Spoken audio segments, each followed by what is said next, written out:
வரங்களை கொடுக்கும் அபிஷேகத்தை தாங்க, பயத்தை போக்கும் அபிஷேகத்தை தாங்க, சாட்சியாய் வாழும் அபிஷேகத்தை தாங்க, என்னை நான் இன்னும் நிதானமாக பேச நிதானமாக நடந்து கொள்ளக்கூடிய அபிஷேகத்தை எனக்கு தாங்க என்று சொல்லி இந்த 9 அபிஷேகத்தினுடைய கிருபைகளுக்காக எல்லாரும் கரந்தட்டி இன்னும் ஒரு முறை நம்ம எல்லாரும் ஜெபித்து பெற்றுக்கொள்ள போகிறோம். ஹல்லேலூயா, ஆமென், ஸ்தோத்திரம் ஐயா. ஆண்டவரே எல்லாரும் கேட்டு பெற்றுக்கொள்ளுங்க, எல்லாரும் கேட்டு பெற்றுக்கொள்ளுங்க. அபிஷேகம்னா ஏதோ 4 வார்த்தை பேசுறதும் துள்ளுறது ஓடுறது மட்டுமல்ல. அபிஷேகம்னா இப்போ வாசித்த 9 வசனங்களை நமக்குள்ளாக கிரியை செய்து கொண்டே இருக்கும். அதுதான் தேவன் நமக்கு கொடுத்திருக்கிற உன்னதமான அபிஷேகம். ஆமென். எல்லாரும் கரந்தட்டி ஆண்டவருக்கு நன்றி செலுத்துவோம். இந்த 9 விதமான ஆண்டவரே உன்னதமான அபிஷேகத்திற்காக நாங்கள் உமக்கு நன்றி செலுத்துகிறோம் ஐயா, நன்றி செலுத்துகிறோம் ஐயா, நன்றி செலுத்துகிறோம், நன்றி செலுத்துகிறோம், நன்றி செலுத்துகிறோம். இன்னும் இவைகளை எங்களுக்கு கூட்டி தாரும், இன்னும் எங்களுக்கு இவைகளை கூட்டி தாரும் ஆண்டவரே. கூட்டி எங்களுக்கு தந்து எங்களை பலப்படுத்துவீராக, எங்களை பலப்படுத்துவீராக. ஹல்லேலூயா. மாம்சமான யாவர் மேலோ ஆவியை ஊற்றுவேனே, மாம்சமான யாவர் மேலோ ஆவியை ஊற்றுவேனே,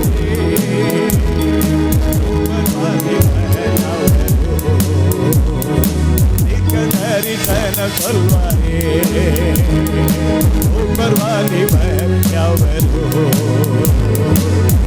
தரிசன சொல்வாரே, பொழிந்திடும் வல்லமை ஆவியின் வல்லமை, அக்கினியின் வல்லமை, பொழிந்திடும் வல்லமை, உன்னதத்தின் வல்லமை, ஆவியின் வல்லமை, அக்கினியின் வல்லமை, வல்லமை தேவை தேவா, வல்லமை தாரும் தேவா, இன்னே தேவை தேவா, அதையே போதாரும் தேவா, இன்னே தேவை தேவா, அதையே போதாரும் தேவா, பொழிந்திடும் வல்லமை, உன்னதத்தின் வல்லமை, ஆவியின் வல்லமை, அக்கினியின் வல்லமை, பொழிந்திடும் வல்லமை, உன்னதத்தின் வல்லமை, ஆவியின் வல்லமை, அக்கினி. ஆண்டவர் எல்லாரும் கேட்க, ஆண்டவரே எனக்கு இந்த 9 அபிஷேக கிருபைகளால என்னை நிரப்பும் ஆண்டவரே, எதிராளிகளை நிரப்பும் அபிஷேகத்தை எனக்கு தாரும், வழி நடத்தும் அபிஷேகத்தை எனக்கு தாரும், உற்சாகம் ஊட்டும் அபிஷேகத்தை எனக்கு தாரும், சாட்சியாய் வாழும் அபிஷேகத்தை எனக்கு தாரும், நிதானப்படுத்தும் அபிஷேகத்தை எனக்கு தாரும், பயத்தை போக்கும் அபிஷேகத்தை எனக்கு தாரும் ஆண்டவரே, அன்பின் அபிஷேகத்தை எனக்கு தாரும் ஆண்டவரே, ஆண்டவரே கிருபை கலை போட்டுகிற அபிஷேகத்தை எனக்கு தாரும் ஆண்டவரே, என் மனது எல்லாம் மாறி போகட்டும், மாறி போகட்டும் ஐயா. ஆமென். தேவன் நமக்கு ஏற்கனவே நாம பெற்றிருக்கிற அபிஷேகத்தை நினைப்பூட்டுகிற அபிஷேகம் நமக்கு நினைப்பூட்ட வைக்குது. அல்லேலூயா. நினைப்பூட்டுகிற அபிஷேகம் நீ இப்படிலாம் மறுபடியும் ஜெபிங்கன்னு சொல்லி நம்மளை நினைப்பூட்டிக்கிட்டே இருக்கு. அல்லேலூயா. அபிஷேகம் அது வேலையை செய்துக்கிட்டு தான் இருக்கு. அல்லேலூயா. நினைப்பூட்டுகிற அபிஷேகம் நினைப்பூட்டி நம்மளை ஜெபிக்க வைக்குது. இன்றைக்கு இது 10வது கடைசி கால அபிஷேக ஜெப முகாமாக இருக்கிறபடினால இன்றைக்கு இந்த அபிஷேகத்தில் ஆண்டவர் கொடுக்கிற இன்னொரு கிருபை, யோவான் எழுதின சுவிசேஷம் 16வது அதிகாரம் 13வது வசனத்துடைய முதல் பகுதி. யோவான் 16:13 முதல் பகுதி. சத்திய ஆவியாகிய அவர் வரும்போது சகல சத்தியத்திற்குள்ளும் வழி நடத்துவார். அல்லேலூயா. இன்றைக்கு ஆண்டவர் நமக்கு தரக்கூடிய ஒரு அபிஷேகம் நம்மளை எப்படி வழி நடத்தும்னு சொன்னால், சத்தியத்துக்கு நேராக வழி நடத்துவார். சொல்லுங்க எல்லாரும், எப்படி நடத்துவாரா? சத்தியம்னா என்ன? நானே வழியும் சத்தியமும் ஜீவனுமாக இருக்கிறேன். சத்தியம் என்ன? அவருடைய வசனமே நமக்கு சத்தியம். ஆகையினால பரிசுத்த ஆவியானவர் இந்த மாதத்திலிருந்து நம்மளை எல்லாரும் எப்படி நடத்த போறாருன்னு கேட்டால், சகல சத்தியத்திற்குள்ள நம்மளை என்ன செய்ய போறாரு? வழி நடத்த போறாரு. இன்னும் சுருக்கமாக சொல்ல போனால் வேதத்துக்குள்ளே நம்மளை கொண்டு போக போறாரு. அல்லேலூயா. வேதத்தை கேளாதபடி ஜெபிக்கிறவனுடைய ஜெபம் எப்படிப்பட்ட ஜெபம்? அருவருப்பான ஒரு ஜெபம். ஆகையினால எல்லா காரியத்திற்கும் நமக்கு வழிகாட்டி என்னதுதான்? கர்த்தருடைய வசனம். ஆகையினால ஆண்டவர் சொன்னார், சத்திய ஆவியாகி அவர் வரும்போது சகல சத்தியத்திற்குள்ள உங்களை வழி நடத்துவார், சகல சத்தியத்திற்குள்ள உங்களை வழி நடத்துவார். ஆக பரிசுத்த ஆவியை ஒருவர் பெற்றுக்கொண்ட பிறகு என்ன நடக்கும்னு சொன்னால், உட்கார்ந்து பைபிள் வாசிக்கிட்டே இருப்பாங்க. அல்லேலூயா. அதான் சகல சத்தியத்திற்குள்ளும் வழி நடத்துவார். அந்த சகல சத்தியத்திற்குள்ளும் ஆண்டவர் வழி நடத்தும் போது என்ன நடக்குன்னு கேட்டால், இந்த வேதத்தினுடைய மகத்துவத்தை அவங்களுக்கு கர்த்தர் உணர்த்துவார். ஆமென். வேதம் ஒரு மகத்துவமானது. வேதம் எப்படிப்பட்டது? ஒரு மகத்துவமான ஒரு புஸ்தகம். அநேக நேரங்களில் அந்த வேதத்துடைய மகத்துவத்தை நம்ம அறிந்து கொள்ளாமல் இருந்திருக்கலாம். ஆனால் பரிசுத்த ஆவியை பெற்றுக்கொண்ட பிறகு பார்த்தோம்னு சொன்னால், அந்த வேதத்தினுடைய புதையல்களை, வேதத்தில் மறைந்திருக்கிற மறைபொருளை, கருகலான மறைபொருட்களை, சத்தியங்களை ஆண்டவர் நமக்கு கட்டாயம் என்ன செய்வார்? வெளிப்படுத்துவார். அல்லேலூயா. உதாரணமாக இந்த பரிசுத்த ஆவியானவர் சத்தியத்திற்குள்ளாக வழி நடத்துவார்னு சொல்லி இந்த வேத வசனத்தில் வாசிக்கிறோம். எனக்கு ஆண்டவர் உணர்த்தின காரியத்தை உங்களுக்கு ஒரு முறை சொல்லிட்டு நம்ம இதற்காக ஜெபிக்க போகிறோம். 31வது சங்கீதம், சங்கீதம் 31 19வது வசனத்தை எல்லாரும் எடுத்துக்காங்க.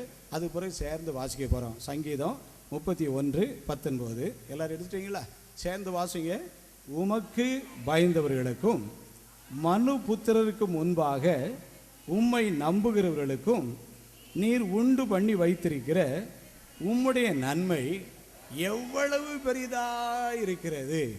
இந்த சங்கீதத்தெல்லாம் பல முறை முன்னால் நம்ம வாசித்திருக்கலாம். நானும் வாசித்திருக்கேன், நீங்களும் வாசித்திருப்பீங்க. அப்போ நம்ம கடன்னு என்ன செய்யிருப்போம்? வாசித்திருப்போம். பட்டும் படாமலையும் புரிஞ்சும் புரியாமலையும் ஒரு மாதிரி போயிட்டே இருப்போம். ஆனால் இப்போ பரிசுத்த ஆவியானவர் பற்றி சொல்லப்பட்டிருக்கு, சத்திய ஆவியாகிய அவர் வரும்போது உங்களை சகல சத்தியத்திற்குள்ளே என்ன செய்வார்? வழி நடத்துவார். ஒவ்வொரு வசனத்தையும் நமக்கு ஆண்டவர் விளக்கி காட்டுவார். ஒவ்வொரு வசனத்தினுடைய மகத்துவத்தை ஆண்டவர் சொல்லி தருவார். ஒவ்வொரு வசனத்தினுடைய உள் ஆழங்களை ஆண்டவர் நமக்கு உணர்த்தி காட்டுவார். அந்த வசனங்கள் நமக்கு முன்னால் புரியாமல் இருக்கும். இப்போ அந்த வசனங்கள் மூலமாக நம்முடைய கண்களை கர்த்தர் திறக்கிறார். அல்லேலூயா. இங்க எப்படி திறக்கிறார் பாருங்க. உமக்கு பயந்தவர்களுக்கும் மனுபுத்திரருக்கு முன்பாக உம்மை நம்புகிறவர்களுக்கும் நீர் உண்டு பண்ணி வைத்திருக்கிற நன்மை எவ்வளவு பெரிதாக இருக்கிறது. அல்லேலூயா, அல்லேலூயா, அல்லேலூயா. பிரியமானவர், இந்த வசனம் என்ன சொல்லுது? ஆவியானவர் எப்படி சொல்றாரு அப்படின்னு சொன்னா, தேவனுக்கு நம்ம பயந்திருக்கணும் ஒன்று. அடுத்தது, இந்த பூமியில் உள்ள மக்கள் மத்தியில் நமக்கு ஆண்டவர் மேலே என்ன இருக்கணும்? ஒரு நம்பிக்கை இருக்கணும். எங்கப்பா பைபிளை தூக்கிட்டு போகிறாங்க? நேற்றும் போனாங்க, இன்றைக்கும் போகிறாங்க, இன்னும் இன்னும் நிறைய பேரை கூட்டிகிட்டு போகிறாங்க. எங்கே போகிறாங்க அப்படின்னு சொன்னால், அவங்க இயேசு கிறிஸ்து மேலே எப்படிப்பட்டவங்க? நம்பிக்கை உள்ளவங்க. ஆகையினால யாரும் நம்மளை சில நேரங்களில் புரியாமல் தவறாக பேசுவாங்க. அதை பற்றி நம்ம சிந்திக்க வேண்டிய அவசியமே இல்லை. நம்முடைய மனசில் என்ன வரணும் அப்படின்னு சொன்னால், எனக்கு ஆண்டவர் மேலே ஒரு பயம் இருக்குது. அது மாத்திரமல்ல, இந்த மக்கள் மத்தியில் நான் ஆண்டவர் மேலே நம்பிக்கை உள்ளவனாக இருக்கிறேன். அப்போ எனக்கு என்ன பலன் கிடைக்க போகுது அப்படின்னு கேட்டால், எனக்கு அவர் உண்டு பண்ணி வைத்திருக்கிற நன்மை. அல்லேலூயா.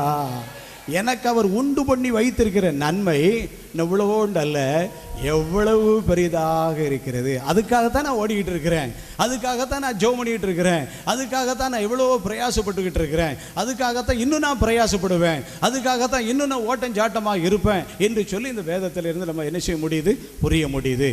இன்றைக்கு கர்த்தர் நமக்கு தருகிற அபிஷேகம் என்னன்னு கேட்டால், சகல சத்தியத்திற்குள்ள நம்ம என்ன செய்வாரா? வழி நடத்துவார். நீங்கள் நல்லா பாருங்கள், இந்த வசனம் சொல்லி நம்ம ஜெபம் பண்ணி முடித்த பிறகு இனி நம்ம நாளிலிருந்து பைபிளை வாசிக்க ஆரம்பிக்கும் போது ஆண்டவர் நம்மளை பைபிளில் எங்கே கொண்டு போவார்? ஆழத்துக்குள்ளே கொண்டு போவார். அல்லேலூயா. ஆழத்துக்குள்ளே கொண்டு போக அந்த சாத்தானுடைய கட்டுகளெல்லாம் உடைக்க முடியும், சாத்தானுடைய பிடிமானங்கள் எல்லாம் உடைக்க முடியும், சாத்தானுடைய வல்லமைகளெல்லாம் அழிக்க முடியும், சாத்தானுடைய கிரியைகளெல்லாம் நொறுக்கி போக முடியும். இன்றைக்கு இந்த 31ஆம் சங்கீதம் 19வது வசனத்தின்படி நம்ம வாசித்து பார்ப்போமானால், பரிசுத்த ஆவியானவர் இந்த வசனத்துக்குள்ளே எப்படி கொண்டு போகிறாருன்னு கேட்டால், நமக்கு மனுபுத்திரருக்கு முன்பாக நம்ம அவரை நம்பி இருக்கிறபடினாலும், ஆண்டவரைக்கு பயப்படுகிற பயத்தோடு நம்ம இருக்கிறபடினாலும், எனக்கு அவர் உண்டு பண்ணி வைத்திருக்கிற நன்மை, அல்லேலூயா, தீமை அல்ல, தீமை அல்ல, அவர் எனக்கு உண்டு பண்ணி வைத்திருக்கிற நன்மை. இன்றைக்கி இந்த ஜெபத்துக்கு வந்திருக்கிற உங்கள் எல்லாருக்கும் ஒரு நாளும் தீமை செய்ய ஆண்டவர் அனுமதிக்கவே மாட்டார். ஒரு நாளும் உங்களுக்கு தீமை வருவதற்கு ஆண்டவர் அனுமதிக்கவே மாட்டார். ஒருவேளை உங்களுக்கு தீமையை யாராவது அனுமதித்திருந்தாலும், ஒருவேளை உங்களுக்கு யாராவது தீங்கை செய்வதற்காக தீவிரமாக நின்னாலும் கர்த்தர் அதை எப்படி மாற்றி முடிச்சிருவார்? நன்மையாக மாற்றி முடிச்சிருவார். அப்போது இந்த வசனத்தை இப்படி நமக்கு கற்றுக் கொடுக்கிறது யார் அப்படின்னு சொன்னால் பரிசுத்த ஆவியானவர். ஹல்லேலூயா. சத்திய ஆவியாகிய அவர் உங்களை சகல சத்தியத்திற்குள் என்ன செய்வார்? வழி நடத்துவார். அநேகர் சொல்கிறாங்க, வேதத்தை வாசித்துக்கிட்டே இருந்தேன், சங்கீதம் வரைக்கும் வாசித்தேன், நீதிமொழிகள் வரைக்கும் வாசித்தேன், பிரசங்கிக்கு மேலே ஏசாயா வரைக்கும் வாசித்தேன், எரேமியாவை கண்ட உடனே பயமாயிடுச்சு அப்படிங்கிறாங்க. ஹல்லேலூயா. யாரை கண்ட உடனே பயம்? எரேமியாவை கண்ட உடனே பயம். எசேக்கியேல் பக்கம் போகவே முடியல. உடனே நான் எங்கே போயிருந்தேன் கேட்டால் மத்தேயுக்கு போயிருந்தேன் அப்படிங்கிறாங்க. ஆக இப்போ ஆவியானவர் நமக்குள்ளே வரும்போது எரேமியாவுக்குள்ளே கொண்டு விடுவார். ஹல்லேலூயா. அங்கே எரேமியாவுக்கு கொண்டு விடும்போது என்ன சொல்லுவார் தெரியுமா? நீ உன்னை ஜாதிகளுக்குள்ளே உன்னை தீர்க்கதரிசியாக கட்டளையிட்டேன்னு சொல்லி அங்கே எரேமியா 1வது அதிகாரத்தில் சொல்லப்பட்டிருக்கு. அந்த வசனத்துக்குள்ளே கொண்டு ஆண்டவர் கொண்டு விட்டுருவார். அப்போ நமக்கு ஒரு நம்பிக்கை என்ன கிடைக்கும் தெரியுமா? ஆண்டவர் என்னை ஜாதிகளுக்குள்ளே ஒரு தீர்க்கதரிசியாக என்னை எழுப்ப போகிறார். ஹல்லேலூயா. என்னை ஜாதிகளுக்குள்ளாக என் தேவனை ஒரு தீர்க்கதரிசியாக என்னை தேர்ந்தெடுத்திருக்கிறார். ஆகவே நான் ஜெபம் பண்ணுவேன், ஆண்டவர் எனக்கு கிருபைகளை தருவாருங்கிற நம்பிக்கை நமக்கு கிடைக்கும். அப்படியே எசேக்கியேலுக்கு கொண்டு போவார். எசேக்கியேலுக்கு கொண்டு போகும்போது என்ன நடக்கும் தெரியுமா?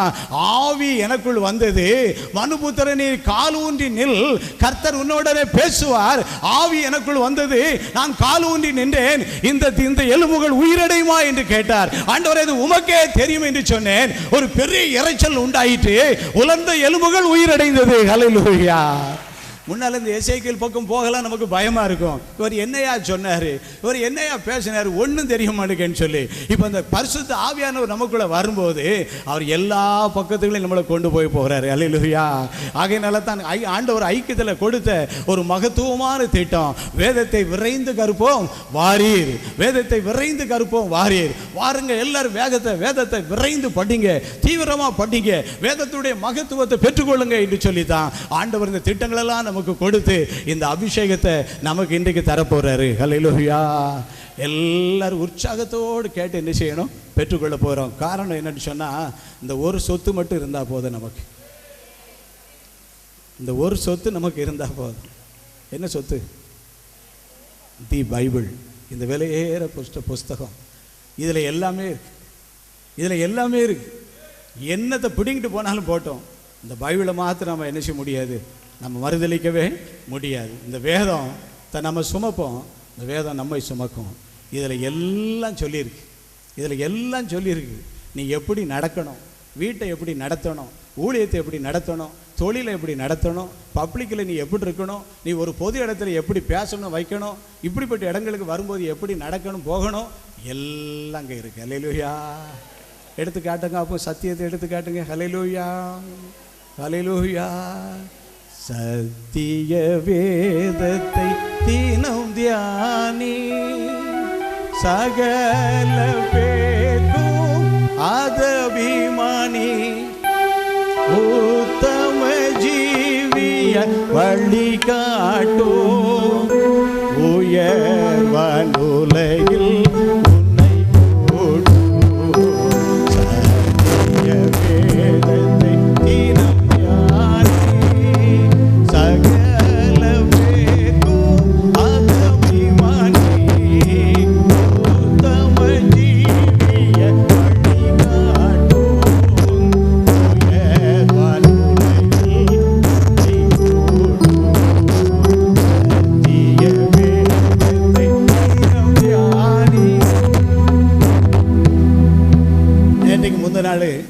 ஒரு சகோதரிகிட்ட பார்த்து, இன்னைக்கு பைபிள் எவ்வளோ வாசித்தீங்கன்னு கேட்டேன்.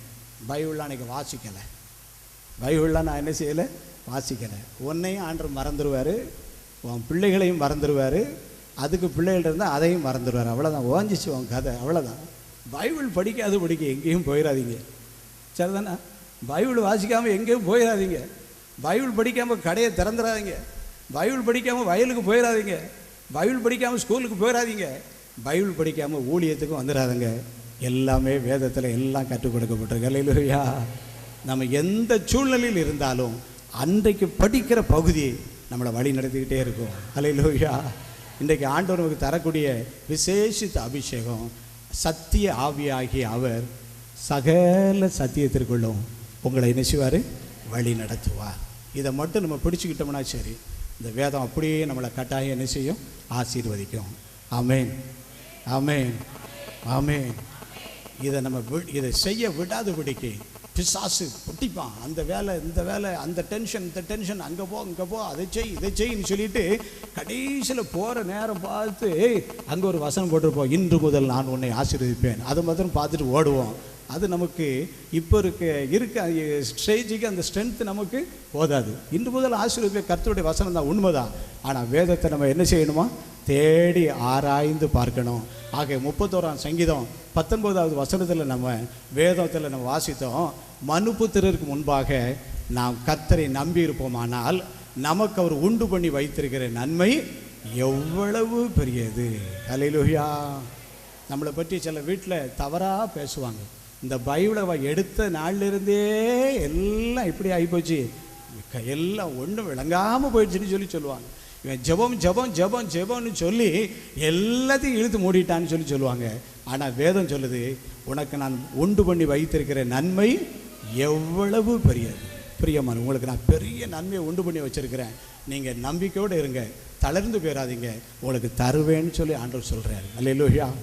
தானியேல் அவன் ரூமில் உட்காந்து ஜெபம் பண்ணுறான். சுற்றி உள்ளவங்க எல்லாரும் அவர் ஜெபம் பண்ணதை பார்த்துட்டே இருக்காங்க.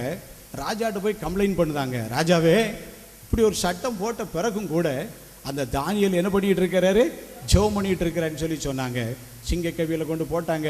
சிங்கத்தின் வாயை கர்த்தர் காட்டினார். அல்லேலூயா. ஒன்றும் பண்ண முடியாது. அது மாத்திரமல்ல, தானியேலின் காரியம் ஜெயமாக இருந்தது.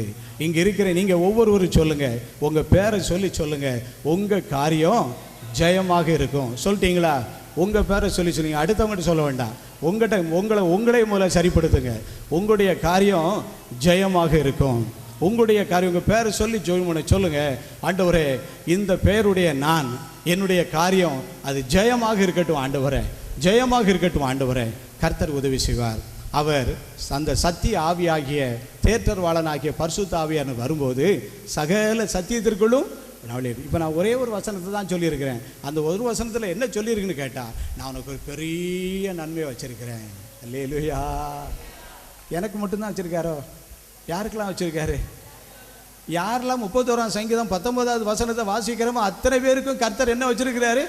பெரிய நன்மை வச்சுருக்கிறார். தூற்றுவோர் தூற்றட்டும், ஏசுவோர் ஏசட்டும், இல்லையா? என்ன வேணாலும் என்ன செய்யட்டும், எழுதுவோர் எழுதட்டும், என்ன வேணாலும் நடந்துக்கிட்டே இருக்கட்டும். என் தேவன் எனக்கு வைத்திருக்கிற மிகப்பெரிய நன்மையை தடுக்க எவராலும் முடியாது.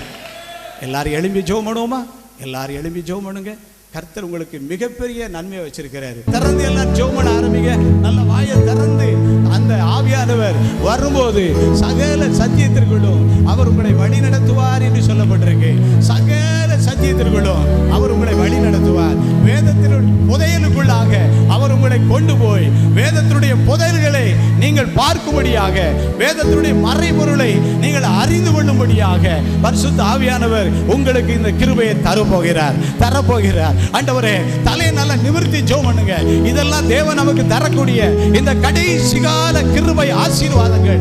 இது எங்கேயுமே கிடையாத ஆசீர்வாதங்களை கர்த்தர் நமக்கு தருகிறார். அந்த சத்திய ஆவியாகிய தேற்றரவாளனாகிய பரிசுத்த ஆவியானவர் சகல சத்தியத்திற்குள்ளும் உங்களை வழி நடத்துவார். வேத வசனத்துக்குள்ளாக உங்களை வழி நடத்துவார். வேத வசனத்தின் மகத்துவத்துக்குள்ளாக உங்களை வழி நடத்துவார்.